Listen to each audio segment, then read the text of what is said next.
અમારા લુગડા વરસાદ લઈ ગયો પાણી આવ્યું ખૂબ ભેંસો તણાઈ ગઈ 2 થી 3 મારે અને ગામમાં ખૂબ તકલીફ છે. નથી લાઇટ, નથી ખાવાનું, નથી પીવાનું, પાણી આવતું હોય સોય ગળે જ્યાં બારું હલાતું છે નહીં. વનમાં ફરવા જવું હોય તો આમાંથી બારું દોરાતું નથી.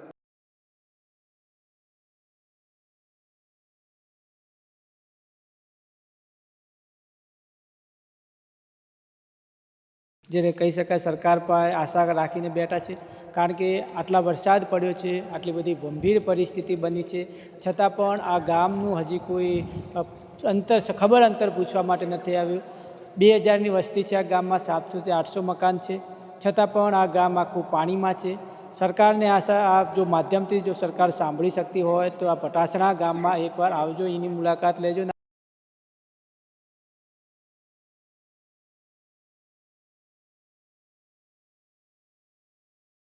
ચાર દાડાથી એ બારી યાદ આવ્યા નકા ગતું પાણીમાં બારી આવ્યા નથી. પણ કોઈને ઢોરાને નોખવા કે બાંખવા ઉડી આખી ભરલ પડી હતી. આખી ઉડી હવાને બધે નાલી દીધી છૂટ કે જેને રૂબે નાલે ચમકે રે આવું ન થાય એવું આપણે થાય છે. આખી ઉડી ભરલ પડી હતી. ઉપાડો કર્યો એટલી વાર થાય એટલી વાર ઉપાડો.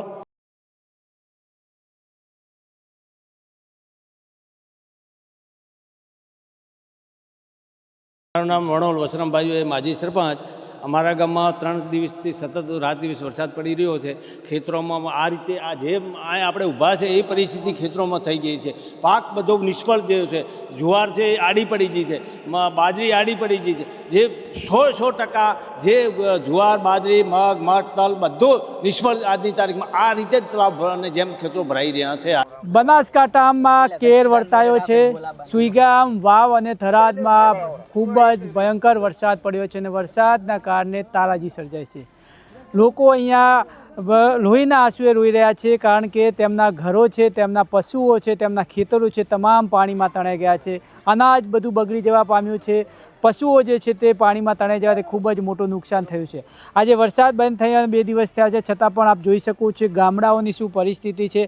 હાલ પણ ગામડાઓ છે, ઘરો છે, તેમાં 2 થી 3 ફૂટ પાણી ભરાયેલા છે, જેના કારણે ખેતરોમાં પણ પાણી છે, જેના કારણે ખેડૂતો અને ગ્રામજનો ખૂબ જ મુશ્કેલીમાં છે. આ જે છે તે પટાસણ ગામ છે, અને પટાસણા ગામમાં પણ અત્યાર સુધી કોઈ તંત્ર કે કોઈ આવ્યું નથી. હજુ પણ ગામમાં 3 થી 4 ફૂટ જેટલા પાણી ભરાયેલા છે. આપણે આ તમામ દ્રશ્યો બતાવવા માંગીશ. આ ગામનો મુખ્ય ચોરો છે, અને મુખ્ય ચોરાની જ આ પરિસ્થિતિ જોઈ શકો છો. સ્કૂલો છે, ગામના મંદિરો છે કે ગામના ઘરો છે, તમામ ઘરોમાં પાણી છે 3 થી 4 ફૂટ. બહુ જ ખરાબ પરિસ્થિતિ છે. ગામમાં આવવાના તમામ રસ્તાઓ બંધ છે. અહીંયાથી શહેર તરફ જઈ નથી શકાતું કે કોઈ બીજા ગામ તરફ નથી જઈ શકાતું. 4 દિવસથી આ ગામમાં વીજળી નથી, ને વીજળીના કારણે પણ લોકો ખૂબ જ મુશ્કેલીમાં છે. તેમના મોબાઈલો બંધ છે, એકબીજા સાથે વાતચીત નથી થઈ શકતી, સંપર્ક નથી થઈ શકતો. વારંવાર રજૂઆતો અહીંયાથી કરવામાં આવી છે તંત્રને, છતાં પણ અત્યાર સુધી કોઈ જ બચાવ કામગીરી, કોઈ જ ફૂડ પેકેટ માટે કોઈ અહીંયા આવ્યું નથી. ને લોકો 3 દિવસથી અહીંયા ભૂખ્યા બેઠા છે. લોકોનું કહેવું છે કે જ્યારથી વરસાદ ચાલુ થયો છે ત્યારથી અહીંયા લાઇટ જતી રહી છે. અનાજ જે હતું તે અનાજ બગડી જવા પામ્યો છે. તેઓ અહીંને પીવાના પાણીની પણ મુશ્કેલી સામે ઝૂઝુમી રહ્યા છે, કારણ કે ગામમાં એટલું પાણી ભરાયેલું છે કે તેમને કોઈ સુવિધાઓ મળતી નથી. શહેર તરફ લોકો અહીંથી જઈ નથી શકતા. આપણી સાથે ગામના લોકો છે, આપણે એમની સાથે વાત કરશું કે તેઓ કેવી પરિસ્થિતિમાં જોવે છે. એક કાકા છે, તેઓ પશુપાલક છે, એમને આપણે સાથે વાત કરશું. કાકા, વરસાદ પડ્યો છે, કેવી પરિસ્થિતિ છે, લોકો કેવી રીતે 4 દિવસ કાઢ્યા, શું કહો છો? 4 દાડાથી તો સાહેબ અન્ન પાણી વગર બેઠા. ગામમાં પાણી આવ્યું, ખૂબ ભેંસો તણાઈ ગઈ 2 થી 3 મારે અને ગામમાં ખૂબ તકલીફ છે. નથી લાઇટ, નથી ખાવાનું, નથી પીવાનું, પાણી આવતું હોય સોય ગળે જ્યાં બારું હલાતું છે નહીં. વનમાં ફરવા જવું હોય તો આમાંથી બારું દોરાતું નથી. એકદમ વરસાદ પડવા લાગ્યો તો ત્યારે કેવી પરિસ્થિતિ? એટલે ઝાડખું છે, બીજું છે, પશુ પાંબર ખૂબ મરી ગયું, પશુ ખૂબ મરી ગયું, જાણું છે, મોટું છે. લાઇટ છે નહીં ગતું. અત્યારે અમારે દાડો ને હારે રાત નથી ને હારતી, રાત ને હારે દાડો નથી ને હારતો. અને અત્યારે અમે પાણીમાં બેઠા હતા. અત્યારે હા હા સાહેબ, ખૂબ પાણીની તકલીફ છે. પાણી ખૂબ આવ્યું છે. પાણી અમારે રહેવું જ ચીરી ચોય, રહેવાનું ઠકાણું નથી ચોય. અને ઘરામાં પાણી બધે ભરાઈ ગયું છે. બહાર અત્યારે બેઠા હતા અને સરકાર થઈ જે ધારે એ ખરું. ઓકે, સરકાર તરફ હાલ આશા રાખીને બેઠા છે. બીજા કેટલાક કાકાઓ છે, આપણે એમની સાથે વાત કરશું. કાકા, લકડી લઈને પાણીમાં ફરો છો, કેટલો વરસાદ પડ્યો છો, કેવી હાલત હતી તમારી? વરસાદમાં કેવો હતો? વરસાદ તો કાંઈ પડવામાં બાકી રહ્યો નથી.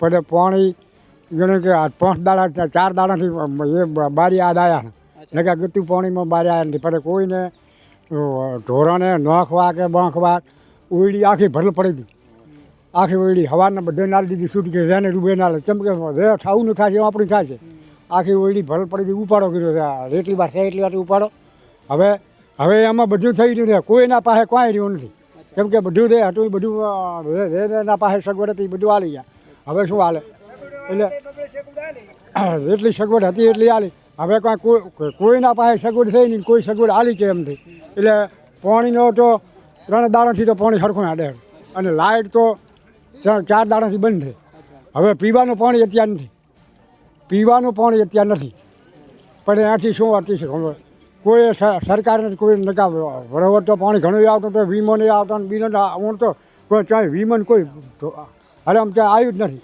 બિલકુલ વીમો નથી આવ્યું નકા તો તોય ફરતા હું તો હરામ આવવાના એટલે હવે તકલીફ સરકારને માન્ય હોય ને ભાડે તો ગામની થોડી ખબર લે નકા પછી વસ્તી તો આપણી પડી છે શું કરે તો બહુ જ મુશ્કેલીમાં છે આપણે જોઈ શકો છો અહીંના લોકોની વેદના ભોળા મને બિચારા કહી રહ્યા છે કે ખૂબ ગંભીર પરિસ્થિતિ છે આપને હું પૂછવા માગીશ વરસાદ ખૂબ પડ્યો છે 17 ઇંચ વરસાદ પડ્યો છે ગામડાઓની પરિસ્થિતિ હાલ જોઈ શકાય છે તંત્ર દ્વારા કોઈ સગવડ મળી છે ખેતરોમાં કેટલું નુકસાન શું છે આખી પરિસ્થિતિ જણાવો મારું નામ વણોલ વસરામભાઈ માજી સરપંચ અમારા ગામમાં 3 દિવસથી સતત રાત દિવસ વરસાદ પડી રહ્યો છે ખેતરોમાં આ રીતે આ જે આપણે ઊભા છે એ પરિસ્થિતિ ખેતરોમાં થઈ ગઈ છે પાક બધો નિષ્ફળ ગયો છે જુવાર છે એ આડી પડી ગઈ છે બાજરી આડી પડી ગઈ છે જે 100% જે જુવાર બાજરી મગ તલ બધું નિષ્ફળ આજની તારીખમાં આ રીતે જ તળાવ ભરાને જેમ ખેતરો ભરાઈ રહ્યા છે આજે હાલ આપણે જઈએ તો આ જે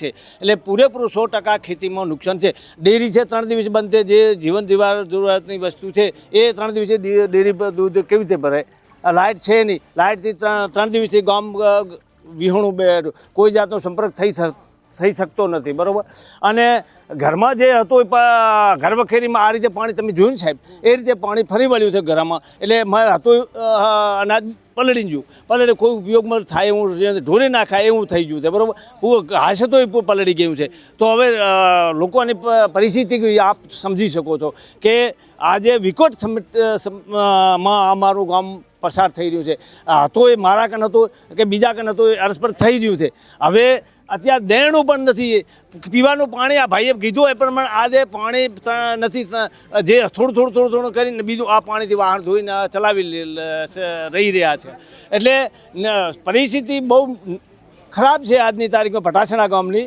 એટલે આપના આયા એ બરાબર બહુ આભાર સાહેબ અને આ રીતે તમે આખો રિપોર્ટ વ્યવસ્થિત કરી અને આ મીડિયા દ્વારા તમે મોકલો અને અમારું ગામની પરિસ્થિતિને જોઈ અને આયોજન કરીને સર્વે કરી અને ગામને પૂરેપૂરો લાભ મળે એવી મારી વિનંતી તો આ ગામને કંઈક ફાયદો થાય કારણ કે ગામની પરિસ્થિતિ ખરાબ છે કાકા શું નામ આપનું લાલજીભાઈ મણીલાલ લાલજીભાઈ આવો વરસાદ ત્યારે ક્યાં દેખ્યો તો કે પહેલી વાર જોયો તમે આવો પહેલી વાર જોયો સાહેબ એવું બહુ વરસાદ પડ્યો માલને શું નાખવું માણસને શું ખાવું કોની ઘરે જવું શું કરવું આ બધી અમને તકલીફો તો ઘણી છે હવે જે સરકાર કરે તે ખરું બીજું કશું સાહેબ અમોકન જેવું નથી અમારા લુગડા વરસાદ લઈ ગયો બધા ખેંચાઈ ગયા બધા ખેતરી ગયા બરાબર પેલું ખેતરમાં હતું એમાં પાણી ભરાઈ ગયું ઘરમાં હતું એ ખાઈ રહ્યા પી રહ્યા કશું છે નહીં સાહેબ હવે કોઈ આવ્યું નહીં સરકાર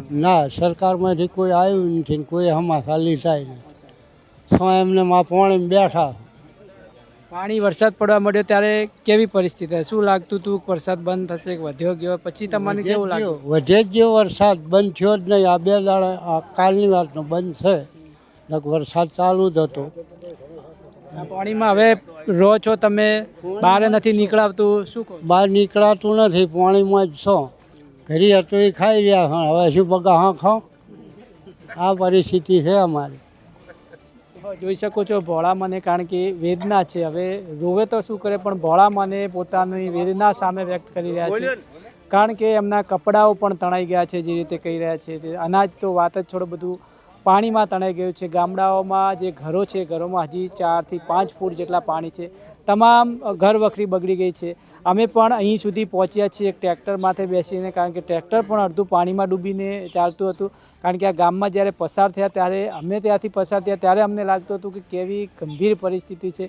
તો તમે વિચારો કે અહીંયા 4 દિવસ સતત વરસાદ પડ્યો હતો અને વરસાદના કારણે અહીં લાઇટ નહોતું. અંધારામાં જ્યારે ચાલુ વરસાદ હતો, વરસાદ તો ઠીક પણ સાથે સાથે વાવાઝોડું પણ એટલું હતું અને વચ્ચે ઘણા બધા વૃક્ષો પણ ધરાશેલા જોયા હતા. આપણી સાથે છે જેમને ટ્રેક્ટર માથે બેસાડીને અહીંયા સુધી લઈને આવ્યા છે. અહીંયા એમને વરસાદની આખો ચિતાર જાણીએ કે કેવી પરિસ્થિતિમાં 4 દિવસ જેમને કાઢ્યા છે અંધારામાં. જ્યારે વરસાદ ચાલુ થયો ત્યારે કેવી પરિસ્થિતિ હતી, કેવી રીતે તમે દિવસો પસાર કર્યા, 4 દિવસ કેટલા કાઠા પડ્યા તમને, શું કહો છો? 4 દિવસ માટે ગામના લોકોને મતલબ ગામથી બહાર જવા મળ્યું નથી. આજુ ગામની ચારે બાજુ પાણી હોવાના લીધે એકબીજાને કનેક્ટિવિટી થઈ નથી અને હજુ સુધી ગામથી બહાર જે છે ખેતરોમાં માણસો એ ખેતરોમાં છે, ગામવાળા ગામમાં છે અને અમુક યુવાનો જે રેસ્ક્યુ કરી અને એકબીજાની મદદ કરી રહ્યા છે. તો હાલ પણ આ જ પરિસ્થિતિ છે. હજુ સુધી ગામમાં કોઈ આવ્યું નથી. એક ગામથી બીજા ગામ જવા સુધીની કનેક્ટિવિટી નથી. રસ્તાઓ બધા બંધ છે. શહેર તરફ તો જવું પણ ખૂબ અઘરું છે. અહીંના લોકો હાલ સહાયની જે કહી શકાય સરકાર પાસે આશા રાખીને બેઠા છે. કારણ કે આટલા વરસાદ પડ્યો છે, આટલી બધી ગંભીર પરિસ્થિતિ બની છે, છતાં પણ આ ગામનું હજી કોઈ ખબર અંતર પૂછવા માટે નથી આવ્યું. 2000ની વસ્તી છે આ ગામમાં, 700 થી 800 મકાન છે, છતાં પણ આ ગામ આખું પાણીમાં છે. સરકારને આશા આ જો માધ્યમથી જો સરકાર સાંભળી શકતી હોય તો આ પટાસણા ગામમાં એકવાર આવજો, એની મુલાકાત લેજો અને આ ગામના લોકોની જે વેદના છે સાંભળજો. હાલ એમની તંત્રની જરૂર છે, સહાયની જરૂર છે.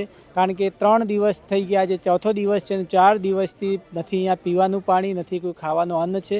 ગામ લોકો પાસે જે અનાજ હતું કે જે બચ્યું હતું એ જે એકબીજાને આપી અને પોતાનું કહી શકાય છે કે ગુજરાન ચલાવ્યું છે. પણ હવે અહીંની પરિસ્થિતિ ખૂબ ખરાબ છે. જો આવી જ પરિસ્થિતિ રહી તો કહી શકાય છે કે રોગચાળો ફાટી નીકળશે. કારણ કે પશુઓ ઘણા મર્યા છે. ગામમાં મચ્છરજન્ય રોગો પણ નીકળી શકે છે કારણ કે પાણી ભરાયેલું છે. તો એકવાર આ ગામની પણ મુલાકાત લેજો, જેથી તમને પણ ખબર પડે કે ગામની શું પરિસ્થિતિ છે. પરેશ પઢિયાર, ગુજરાત તક, બનાસકાંઠા.